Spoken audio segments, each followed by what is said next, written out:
Welcome to our training on Zero Code Analytics. This initiative is led by AFRO's Agri-Food Working Group, the African Federation of Operations Research. The Agri-Food Working Group promotes research in agri-food supply chains in Africa for improved data-driven decision-making and enhanced food security. The goal is to support academics and professionals of logistics and supply chain fields. I'm Ali, a researcher of operations research. This lesson will tackle a more complex optimization problem. We will prescribe a recipe to planting crops this planting season. First, we will discuss the problem and summarize it. Second, we will look into how it can be formulated and modeled. Then we will enter it in Excel solver and discuss the final solution.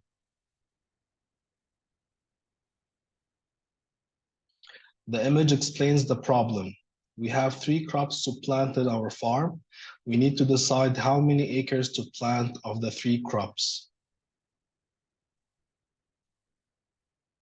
Given 500 acres of land, a farmer needs to determine what to devote for the crops: wheat, corn, and beets. There is planting cost and specific yield expected for each acre of crop planted. These can be seen in the first 2 rows of the table. The farmer also has cattle which require a minimum of 200 tons of wheat and 240 tons of corn. If they have a shortage, they must purchase at the market price of $2.38 for wheat and $2.10 for corn per ton. Excess crops can be sold at the indicated prices with the specific terms for beets if it goes above 6,000 tons. You are advised to pause the video and read the case study.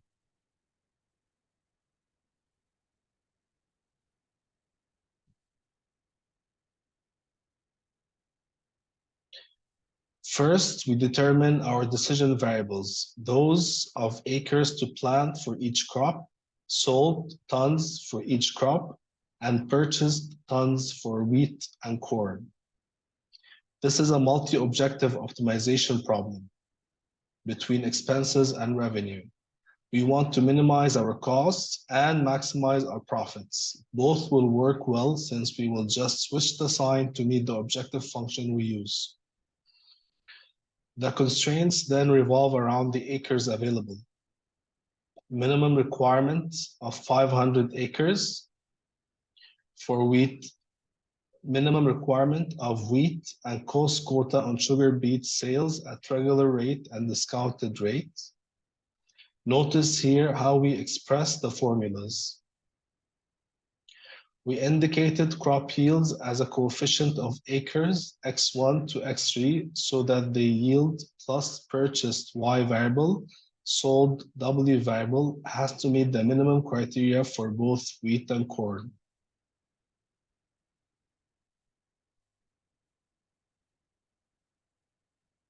For beets, the total of sold in both range W3 and range W4 are to be less than the yield of 20 times planted acres of beets.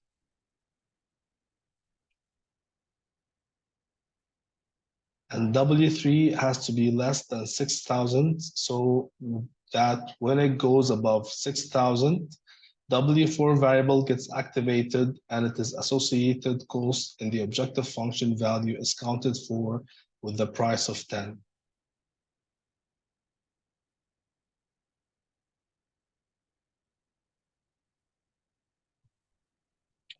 As in the simple model in the previous lesson, we can model a complex model using Excel solver, as well as using the same method. We are advised to review the simple model case to build the model and the left-hand side column formulas, which represent the constraints and the objective function. Notice here that we have minus signs indicated in the table. Also notice that constraint 4 was modified so that the right-hand side of it becomes numeric by moving the 20 to the left-hand side, thus becoming negative 20. As in the previous lesson, we associate each of the requirements in the Excel solver with that in our model and choose the simplest method and click solve.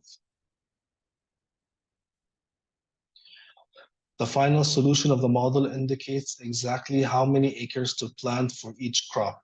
It also indicates how much will be bought and sold. Notice that all constraints are binding, meaning there is no slack or surplus in our resources.